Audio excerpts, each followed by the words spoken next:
Less than 24 hours into a ceasefire, and the agreement is already in danger of collapse. Iran says it shut down the Strait of Hormuz again today in response to Israel's massive assault on Lebanon, which killed nearly 200 people. The White House and Israel say Lebanon was never included in the deal, even though it was part of the initial announcement. Fox 4's Casey Stegall is in following all of these developments with more. Casey. Well, Steve, Heather, good evening. That ceasefire designed to hold for 2 weeks, and it is already starting to fray. Now the question, not just whether the fighting ends, but whether oil can keep moving and diplomats can keep talking. In Lebanon's capital of Beirut Wednesday, the new ceasefire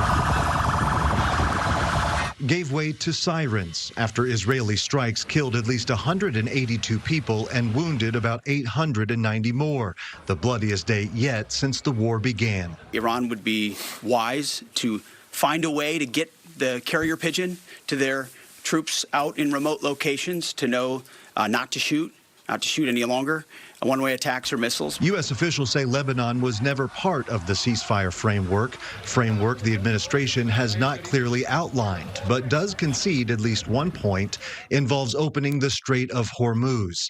According to Iranian state media, the waterway was open, but closed again in response to Israel's attack on Lebanon.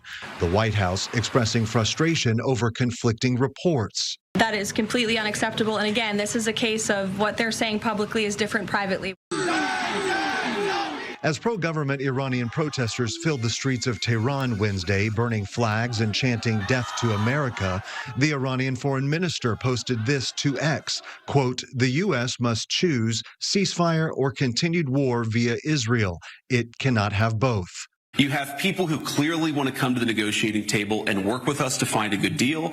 And then you have people who are lying about even the fragile truce that we've already struck. Vice President Vance will travel to Pakistan this weekend with Special Envoy Steve Witkoff and Jared Kushner to continue peace negotiations. As those diplomatic efforts move forward, the Pentagon is also making clear it has not let go of Iran's enriched uranium. They'll give it to us voluntarily. We'll get it. We'll take it out. Or if we have to do something else ourselves. So even U.S. allies in the Gulf, like the United Arab Emirates, looking for clarity as questions linger over what this ceasefire really guarantees.